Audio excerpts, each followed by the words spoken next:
how do you approach a manager who is clearly delegating too much to you? I mean, one is tell them no. You can say, hey, I feel like this is outside of the bounds of my job description, which if you don't have a job description, you really should get one. And don't have it be whatever Robert needs today. Yeah, well, a lot of employers do that. At the bottom, they'll say, like, and any other responsibilities as needed. But when the majority of the work you do falls into that bullet point. It's very clear. It's like you're doing I'm doing development. If I'm not doing development, like, why am I doing this? So step one, get a job description. That is going to help give clarity to you and also to your manager. Even just asking your manager for a job description, I've been asked that because I've failed to provide them in some instances. Just don't be a jerk about it, because it's not that your manager hates you. They just... I mean, maybe they do. You are the worst. I hate looking at your face. I want to smash it. Well, maybe they do. But I didn't hate Generally you not. when you asked me for a job description. I was just overwhelmed at the time. I have never had a job description. Like I still don't know if I have one from you. I wrote my own. And I gave it to my boss, and I said, this is how I perceive my job. Tell me if I'm off base. I also gave myself a promotion in that same conversation. And he's like, yeah, that works for me. But maybe you do need to, like, say, hey, these are the responsibilities that I would like to do. That'd be like worst case scenario. If your boss doesn't want to write your job description, be like, do it yourself. Do it yourself and be like, can you at least just sign off on this? I mean, and sometimes, and again, I think we talked about this, like, for how to get yourself ahead, or, promote yourself, or whatever it is, right? And sometimes and one of the things we said is, go do the above and beyond, or do the extra bit of it, right? Yeah. And sometimes what you might not realize, and again, this is a manager probably not communicating it, is maybe they think that you would be the next manager. You are the chosen one. And that's why they're trusting you with that responsibility or something like that, and just never communicated it. Yeah, I've done that with people who I've wanted to, like, I always like to know who is going to take the spot if it becomes available. So, like, I have asked you this question a couple times. I've asked the other managers. I'm like, if you were to leave, who is next up in line for your job?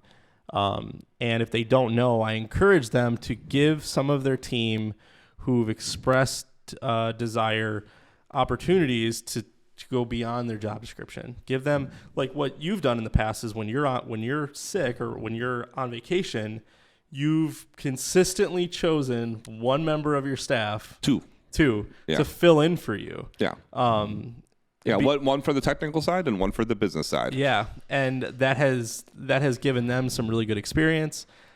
They could easily say, hey, that's not my job description. I don't want it. But right. I think... And they do a good job when I'm not there, like in their respective spaces. You've communicated to them, hey... Like, I'm not going to be here. Yeah. I need, like, somebody needs to fill this in. Like, and are you okay? Are you comfortable? And, like, I'm not... And again, this is me. I'm not telling them just do it. I'm asking them if they're okay with it. Do you want to do it? Yeah. Yeah. Maybe, I guess the point we're trying to make here is maybe your absent-minded manager is trying to...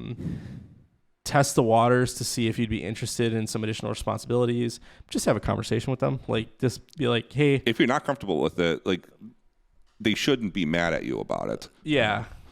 If your boss gets mad, then you probably have a bigger problem there. But or again, do you have a job description? And because again, that is really, I don't know, if you really come down to brass tacks, right? Like, that's what you're there to do. Now your boss might, oh, that's not your job description? Okay, well, let's just add that to your job description.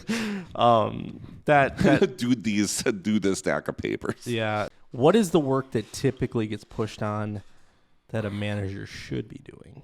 The way I can see it is probably some more like project management focused things. Project management's really hard. We really struggle with that. But leaning on like a project management framework might help identify who should be doing what. Yeah. Like I mean, because honestly, the job description could say like that project management is part of the team lead position. Yeah. But like, again, at that point, there should be very clear expectation of that's what you're going to do. Yeah. And there should be an understanding that if I'm being a project manager, my output is going to be lower than everybody else's. Because you're literally wearing two hats at that point. Yeah. That's a tough That's a tough role to be in. Yeah. So have that conversation with your manager, get the job description, be open-minded, just talk to your manager. And if they retaliate, just leave. Like that.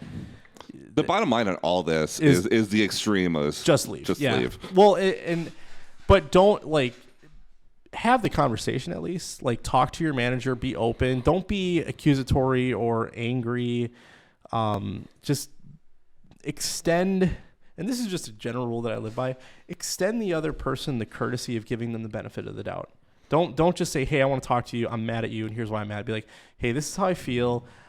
Help me understand. Like, assume that they didn't have any ill will towards you. Mm-hmm. And you would be surprised how well that conversation will be received. But if you schedule a meeting and say, I want to define expectations for my job because I'm unhappy, that meeting is probably not going to go over well. But if you say, hey, I'm really struggling, I need your help. Can we talk about a job description? Can you help me understand this role better?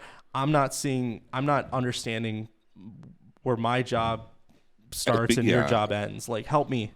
Right. And honestly, in some of these situations too, is honestly your manager, you might not realize it, but they might be overworked themselves.